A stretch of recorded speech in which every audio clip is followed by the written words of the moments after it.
2, 1.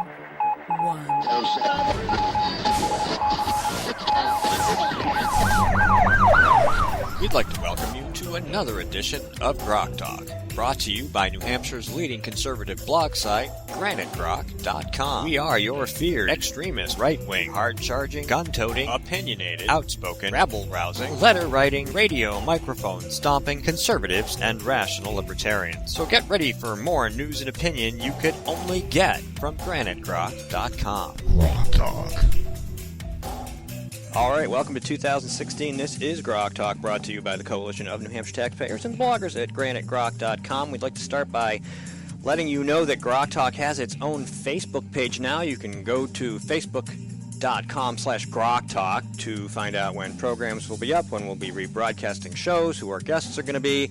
So go there and like us, please. You can also go to GraniteGrok.com, where you can see all the great works that we produce on a daily basis. This and past programs are available on Spreaker, Stitcher, TuneIn, iTunes, iHeartRadio, and we are also rebroadcasted on therocknhcr.com. I'd also like you to keep an eye on that Facebook page, because we're going to be rebroadcasting this program throughout the week. Now, if you want to hear it again without having to listen to a podcast, we want to spread the joy of Grok Talk to everybody. So, good morning. Welcome to January. Welcome to 2016. We hope you guys all had a great New Year and enjoyed your holidays. We're back after having several weeks off, and this week we will be welcoming to the program Doug Lambert, who's already here, and later on Jack Kimball will be joining us. And because Skip couldn't be in the studio, he is with us on the phone. Good morning, Mr. Murphy. Hi there, guys. Let me turn you up a little bit here. Hang on. Go ahead. Talk again. Hi, guys. Hi. There you are. We found you. Yeah, unfortunately, work calleth, so I have to sit here at home, but that's all right. This is why we have technology and why you've got all those boxes and wires at your end. You sound a little quiet, weak. If you can turn yourself up a little, that would be awesome. So, is it snowing up there? No. No? Okay. We did get a dusting last night. Okay, I wanted to check because it was snowing when I was driving up, and it's starting to warm up, so it's probably going to rain. But you're on the mountain, so I got to ask. That's true. That's And part we'll of the process. We'll get the frozen stuff as you guys get all the liquid stuff. Right. Well, we're expecting an inch of rain tomorrow. We know what that could mean further north. Oh yeah. Well, we're all battened down. We've got all the supplies we need, and we're ready for almost any eventuality, including the zombie apocalypse. Good to know. Oh, good. You got the right bullets for the zombies? Oh yes, the flaming shotgun shells. Oh, lovely. All right, we're going to start the program. First of all, Doug, welcome.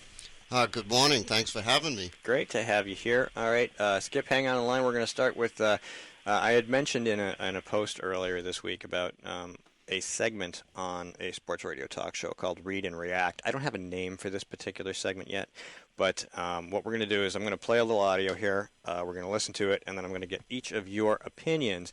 First up, and I have to go check my notes real quick because there's a lot of stuff going on here. And I got to find out where everything is. There we go. All right, so there was an officer shooting in Philadelphia. Officer Jesse Hartnett was shot 3 times. He was shot at least 11 times at point-blank range.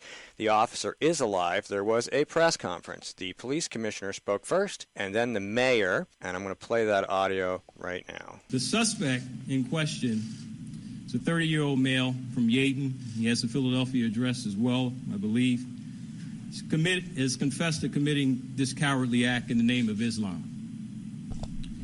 According to him, he believed that the police defend laws that are contrary to the teachings of the Quran. All right, and here's the mayor. In no way, shape, or form does anyone in this room believe that Islam or the teaching of Islam has anything to do with what you've seen on that screen. That is abhorrent. It's terrible, and it does not represent the religion in any way, shape, or form, or any of its teachings. This is a criminal with a stolen gun who tried to kill one of our officers. Has nothing to do with being a Muslim or following the Islamic faith. Mike, I'll start with you. Yeah, I don't believe that for a moment. The problem is there's enough material in the Quran, in the Haditha, in the other scripts that persuades certain followers of Islam that the way to go is to conquer the world by infiltration and eventual beating of their opponents into submission. And so Some of them get to take the message a little more, shall we say, crazily than others. But the bottom line is that the general thrust of Islam is it must conquer the world, because whilst every religion has a God that says, ye shall have no other God but me, none of the others say, and go out and kill anybody who believes in the rest. Doug? Yes, I think there's two issues here. Number one, the other statement that the mayor made was that he's waiting for the quote-unquote national government to do something about guns. And, I find that ironic because in this case, it was a stolen gun. What the mayor didn't say was it was a stolen police department gun. I believe the commissioner did. It was a long. the It's an commissioner 8-minute. said, but The commissioner was very direct, and he was very specific. He said, this is what the guy said he did it for. Here's what he had. Here's where he lived. This is what we know. And then the mayor came on and did the political dance. Right. And also, I think he's going to go down in political law as one of the more interesting and foolish statements, giving the two juxtaposed against each other. This is the newly elected mayor of Philadelphia, by the way. His name is Jim Kenney, and he's a Democrat. Right. And Of course he's a Democrat. It makes as much sense as, say, putting that sheriff from Milwaukee up beside Obama. Right. And certainly he couldn't wait to jump on the Obama line, if you will, and the only thing missing would have been Obama himself saying it with a little tear, of course. And the other point I wanted to make is, once again, this is another one of those lone wolves, the many packs of lone wolves that are out there, if you will. And what's happened here is they keep saying it's isolated, it's not Islam. It doesn't really take too much thinking to see what's actually happening here. It is the lone wolf. This is the pattern. This is the MO. The individual person becoming radicalized through social media and, of course, through interpretation, through direct reading of the Quran, direct input of many tenets of the religion, so-called.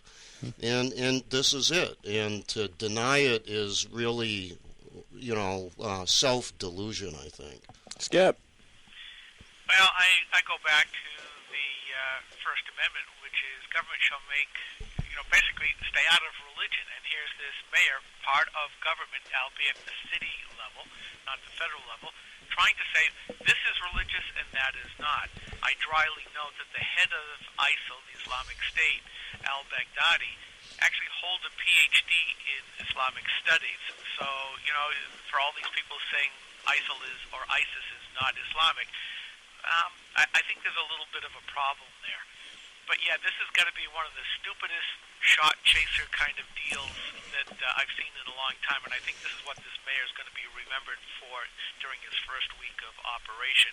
But it does show, when you watch the video of this guy in the bathrobe running in his pajama bottoms towards the cop car. I mean, this was not spur of the moment. This was planned, and frankly, he's a really bad shot. And thankfully, for the policeman's sake, who only got hit 3 times in the left arm, unfortunately, the latest report said that he's got a broken arm and nerve damage, which means he's probably out forever as far as doing police work.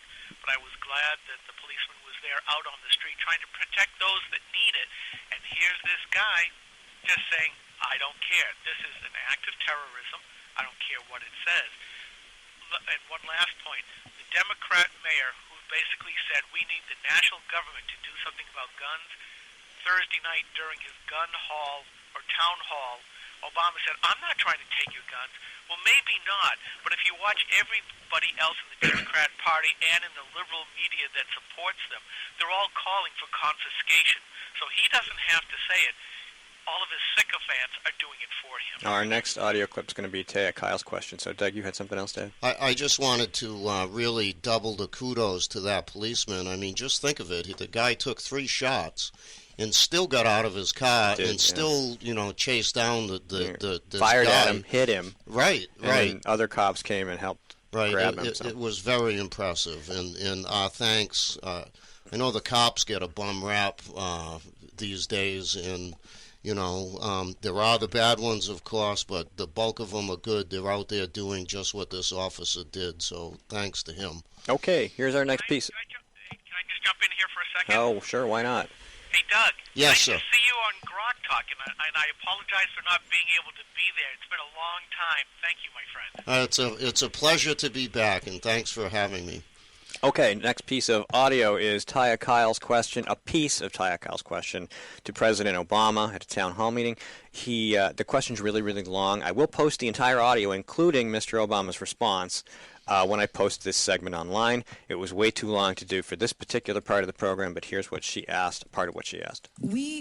First of all, actually, let me back up to that, because with the laws, I know that, at least at last I heard, the federal prosecution of gun crimes was like 40%. And what I mean by that is that there are people lying on these forms already and we're not prosecuting them. So there's an issue there, right?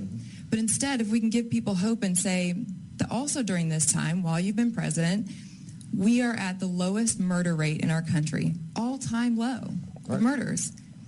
We're at an all-time high of gun ownership, right? I'm not necessarily saying that the two are correlated, but what I'm saying is that we're at an all-time low for a murder rate. That's a big deal. And yet I think most of us in this country feel like it could happen at any moment. It could happen to any of us at any time. And I'm almost finished. Just when you talk about the NRA and after a mass shooting that gun sales go up, I would argue that it's not necessarily that I think somebody's going to come take my gun from me, but I want the hope, and the hope that I have the right to protect myself. Skip. I did not watch the town hall. I've read some of the commentary afterward, but she and a couple others, like Sheriff Babineau, were really on point. And when you listen to his answers, he prevaricated. He deflected from her questions, most of the others that were considered to be gun advocates. And I think he was, and a couple of times it was quite clear that he was rather upset that he was being skewered, and she did a good job in doing exactly that. Doug? What more to add, really? She's right. Gun ownership is at a high. Crime is at a low. We live it here in New Hampshire, correct? I mean, we have a lot of guns in this state. It's one of the lowest crime states in the country. I didn't watch the town hall either, but I think it really spoke for itself. And if people believe Obama when he says he doesn't want to take our guns, I would just refer to his statement about if you like your doctor, you can certainly keep your doctor. What more can I say? I don't believe him. Mike. Hang on 1 second. Mike has a phone call. I'll add that. Oh, it's Jack. Let me just grab that. All right, go ahead. Something going on. Jack's our next guest. I hear dogs barking. Yeah, Woof, sorry woof, about woof, that, woof, folks. woof. No, that's fine. I have somebody at the door. No, it's probably that stupid kid Timmy. He's probably stuck in the well again. You got to go get him out. Is he coming? Excellent. All right. So, put your headset back on. You can actually comment on Taya's remarks. I think it was a very good, very thoughtfully phrased question. She didn't actually say, so you're lying because murder rates are down the more people have guns, but she put all the facts out there so they were indisputable, and then said, I want the right to protect myself. I mean, that's perfect. Yep, she did a good job. Okay. One more thing, yeah, sure. too. Yep. And let's not forget, again, back here to New Hampshire the other day in Manchester, the 65-year-old woman that was getting stalked and attacked, and she took care of it. I mean, she did, the police do great work, but they weren't there at the time, and she was able to protect herself because she was able to exercise her Second Amendment right. And, just think, we hear about the result that a woman was attacked, she defended herself and shot him and was therefore unharmed.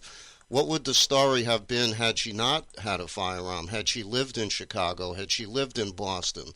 Had she lived in one of these cities or states where the right and the ability to carry a firearm isn't so easy as it is for us here in the Granite State? Well, and not only that, in such circumstances, just imagine if someone in such a state used, even if it was legal, their firearm, they would be probably charged with murder of an innocent young man.